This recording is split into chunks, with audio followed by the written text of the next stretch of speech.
يا صباح الفل. فاكر فيلم غبي منه فيه؟ عاوزك تسترجع معايا كده مشاهد الفنان الراحل حسن حسني مع هاني رمزي، خصوصا المشاهد اللي فيها المعلم دبش بيعلم فيها سلطان السرقة. عم دبش كان ذكي لكن سلطان كان غبي جدا، وفي نفس الوقت كان سلطان قوي جسديا جدا، سواء بقى من ناحية الطول أو القوة أو إنه عنده القدرة إنه يعمل حاجات غريبة جدا محدش تاني يقدر يعملها. وأثناء عمليات السرقة كان بيحتاج سلطان ياخد التعليمات بشكل مباشر من دبش علشان يقدر ينفذ المطلوب منه، ولو ما عملش كده كان سلطان بيعك وكان بيبوظ الدنيا. سلطان كان ساذج لدرجة انه مش بيقدر يفرق ما بين الخير والشر، وده اللي خلى المعلم دبش يقنعه ان السرقة حلال بمثال طبق الكشري الشهير. الفيلم كوميدي جدا، لكن في كل مرة بشوفه فيها بشوف فيه العلاقة الغريبة اللي بتجمع ما بين العقل الباطن والعقل الواعي. العقل الباطن هنا بالنسبة لي هو سلطان، والعقل الواعي هو دبش. وده بقى موضوع حلقة النهاردة، وهو ازاي نخلي دبش عقلنا الواعي يبرمج سلطان عقلنا الباطن علشان نخلي حياتنا افضل ونستفاد بافضل هبة اداها لنا ربنا، وهي قدرات عقلنا. انا نادي، ودي حلقة جديدة من فكرة الصبح.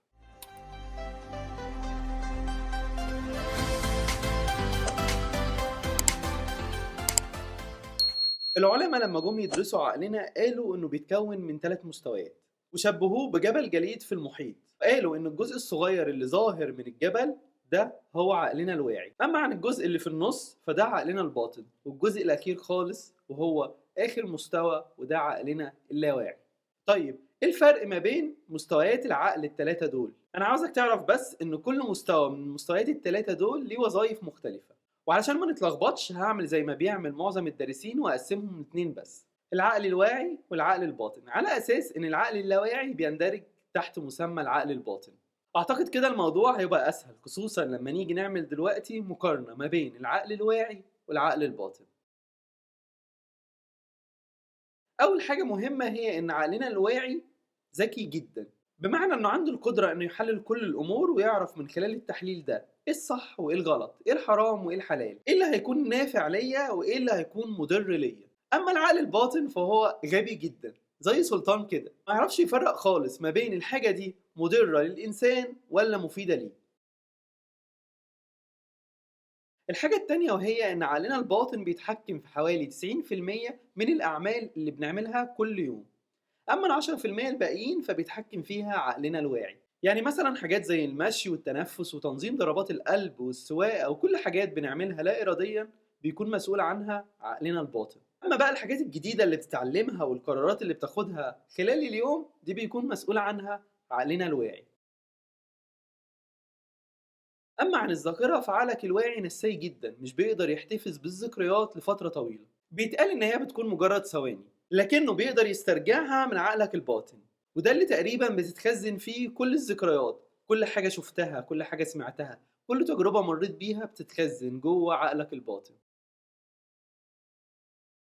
ودلوقتي نروح لاختلاف تالت ومهم جدا ما بين العقل الباطن والعقل الواعي، وهو عقلك الواعي بيكون مدرك إن كنت في حدث حقيقي فعلا ولا دي مجرد فكرة في دماغك أو حاجة بتتخيلها أو بتفتكرها. أما البرنس عقلك الباطن ما عندوش حاجة اسمها واقع وخيال، كل حاجة بالنسبة له واقعية. يعني مثلا لو قعدت تتخيل مواقف معينة بتحسسك بالسعادة والمواقف دي ما حصلتش فعليا، عقلك الباطن في الوقت ده بيتعامل معاها على انها بتحصل دلوقتي وبيحسسك بشعور السعادة. لو افكارك سلبية فيها خوف مثلا هتبدأ تحس بالخوف وكأنك جوه الموقف دلوقتي، حتى لو الفكرة دي مش واقعية او منطقية. ويمكن ده سبب من اسباب امراض زي الوسواس القهري او الفوبيا.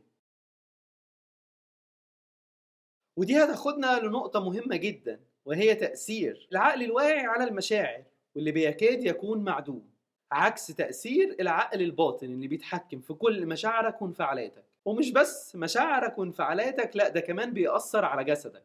يعني مثلا لو أقنعت عقلك الباطن إنك عندك مرض معين هتبتدي تحس بأعراض المرض ده في جسمك رغم إن المرض مش موجود. والموقف ده أنا شخصيا شفته كتير. باختصار كده كل اللي فات بيأكد إن عقلنا الباطن عنده قدرات كبيرة جدا كفيلة بإنها تغير حياتنا تغيير شامل، سواء للأفضل أو للأسوأ. وعلشان نقدر نعمل ده ونغير حياتنا للأفضل لازم نتعلم إزاي نتحكم في العقل الباطن أو إزاي نبرمجه. طيب في البداية كده عاوزك تعرف معلومة مهمة جدا، وهي إن عقلنا الواعي بيجمع كل المعلومات من خلال 5 مصادر، وهي ال5 حواس، واللي بيها بيكتشف ويفهم كل حاجة حوالينا.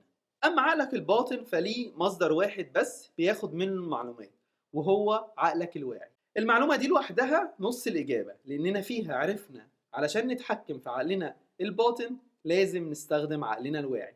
بيتبقى الجزء التاني والأهم من الإجابة، وهو إزاي. فاكر لما كنت صغير اتعلمت المشي إزاي؟ اتعلمت الكلام إزاي؟ اتعلمت الحاجات دي تحديدا، أو كل حاجة اتعلمتها في حياتك من خلال أداة سحرية، وهي أداة التكرار. اتكرر عليك بعض الكلمات فبدأت تسمعها وتقولها، وهكذا بدأت تتعلم الكلام. وفي السواقة بدأت تكرر بعض الخطوات لغاية ما اتعلمت السواقة. فالتكرار هي الأداة اللي بيها تقدر تتحكم في عقلك الباطن وتبرمجه. علشان أثبت لك فعاليتها عاوز أسألك سؤال: ليه شركات زي شيبسي وبيبسي بيصرفوا ملايين الدولارات على الإعلانات لغاية دلوقتي، رغم إن تقريبا مفيش حد في العالم ما يعرفش المنتج بتاعهم؟ الهدف من الإعلانات دي إنهم يقنعوا عقلك الباطن من خلال التكرار برسالتهم الإعلانية، وبالتالي هتلاقينا كلنا بنستخدم المنتجات اللي بتتكرر علينا من خلال الإعلانات. فاكر لما قلت لك إن عقلنا الباطن مش بيحلل إن كان المعلومة اللي داخلاله دي صح أو غلط، مضرة أو غير مضرة؟ طب تخيل بقى لو أنت كررت عليه معلومات زي مثلا إنك فاشل أو تعيس أو غيرها من الأفكار السلبية، هيقتنع بيها ويبدأ يتصرف على هذا الأساس لغاية ما في النهاية يوصلك لنفس النتيجة اللي انت كررتها عليه. وبكده اعتقد انت عرفت ايه اللي محتاجه علشان تقدر تتحكم في عقلك الباطن وتبرمجه، وهو انك تكرر عليه اللي انت عاوزه لغاية ما يقتنع بيه. وما تقلقش، مش هسيبك كده، هقولك ازاي تعمل موضوع التكرار ده بطريقة صحيحة. في الأول مش عاوزك تفهم إن التكرار بس إنك تقعد تقول كلمات معينة، زي مثلا أنا مش قصير قزعة، أنا طويل وهبل. أنا مش قصير قزعة، أنا طويل وهبل.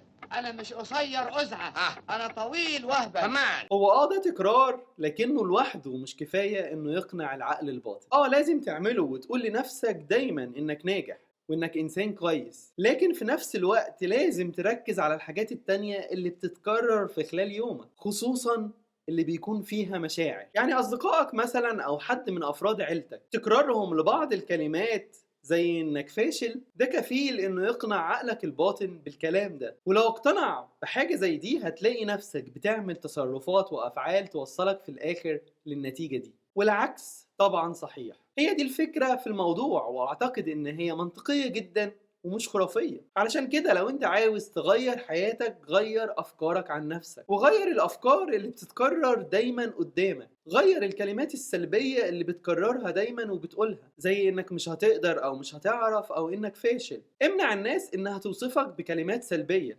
ولو ما امتنعوش ابعد عنهم أفضل. لازم تخليك إيجابي ومتفائل دايما. كمان ابعد عن الأخبار والأحاديث اللي بتكون منتشرة على السوشيال ميديا، خصوصا اللي بتدور حوالين الجريمة والحروب والغلاء وكل الحاجات السلبية دي، لأن كل الحاجات دي هتخلي عقلك متشبع دايما بالأفكار دي، وبالتالي حالتك النفسية هتتأثر وأفكارك هتكون سلبية. نوع تاني من التكرار وهو تكرار رؤيتك لهدفك او النتيجه اللي انت عاوز توصل لها. يعني مثلا لو انت عاوز توصل ان يكون عندك 1,000,000 جنيه، حاول تتخيل فعلا انك بتمتلك ال1,000,000 جنيه، لان العقل الباطن بيتاثر بالصور والخيالات، خصوصا لما بتكون مغلفه بالمشاعر. عقلك الباطن عامل زي طفل صغير بيفهم لغه المشاعر اكتر بكتير من لغه الكلمات، والمشاعر بتاثر فيه بشكل اعمق من الكلمات. وده تقريبا اللي بيطبقه محمد صلاح قبل كل ماتش، لان كان ليه تصريح قديم في حواره مع الاعلامي عمرو اديب، قال فيه انه بيتخيل الماتش كامل قبل ما يلعبه. وكمل وقال اللي اكتر من كده، ان معظم الاهداف اللي سجلها كان متخيلها في عقله وجابها بنفس الطريقة اللي تخيلها بيها. على العموم شكلنا كده هنعمل حلقة كاملة عن ابو صلاح، لاني شايف ان مسيرته عموما وتصريحاته وروتينه مادة حلوة جدا نتعلم منها كتير في حياتنا، وانا شخصيا متشوق ان اعمل الحلقة دي. في ملحوظة مهمة جدا، وهي إن عقلك الباطن مش بيفهم صيغة النفي. يعني لو قلت لنفسك أنا مش وحش، عقلك هيفهم بس من الجملة دي كلمة وحش. علشان كده لما تيجي تستخدم التكرار في برمجة عقلك، ما تستخدمش كلمات سلبية مهما كان، حتى لو بتنفي الكلمات دي. استخدم كلمات زي أنا ناجح، أنا سعيد، أنا إنسان طيب، وهكذا. العبارة تكون واضحة وصريحة وما فيهاش أي التباس. يبقى ملخص اللي قلناه كده إنك لازم تتعامل مع عقلك الباطن على إنه طفل، وفي نفس الوقت الطفل ده عنده قدرات جبارة بيقدر بيها يتحكم في حياتك، ولأنه طفل فهو مش هيفهمك من أول مرة، وهتحتاج تكرر عليه المعلومة طول الوقت. كمان هتحتاج تبعد عنه أي حد ممكن يوصل له معلومات تضرك، فابعد عن الناس اللي بتكلمك في مواضيع سلبية أو اللي شايفاك فاشل، لأنهم لو أقنعوا الطفل ده بكده هتوصل لنفس النتيجة اللي أقنعوه بيها. ودلوقتي عاوز أقولك إن قوة عقلك الباطن والجبارة دي مش خرافة، وهي حاجة منطقية جدا. لأن ببساطة لو أنت قارنت ما بين واحد مبرمج نفسه على أفكار النجاح وما بين واحد تاني مبرمج نفسه على أفكار الفشل، تفتكر مين اللي هيكون مبادر أكتر من التاني؟ مين فيهم اللي هيشوف الفرص ويستغلها فعلا؟ مين فيهم هيشوف المعوقات وبالتالي هيفضل مكانه وما يتحركش؟ مين هيكون متحمس معظم الوقت بسبب أفكاره عن نفسه؟ ومين هيكون محبط ومش عاوز يعمل حاجة بسبب أفكاره عن نفسه برضه؟ وأعتقد دلوقتي أنت عرفت ليه أنا دايما بكرر شعار الحلقة في كل مرة، وهو اليوم أفضل من الأمس وغدا سيكون الأفضل. على العموم دلوقتي جه الوقت إنك تدوس لايك للحلقة وتشاركها مع أصحابك، وتشترك في القناة لو أنت لسه ما اشتركتش، وتنضم لعيلة فكرة الصبح اللي كل يوم والتاني بتزيد بالناس اللي عاوزين يغيروا حياتهم للأفضل. وما تنساش تفعل الجرس علشان ما تفوتكش الحلقات الجاية. صباحك فل، واشوفك في حلقة جديدة من فكرة الصبح.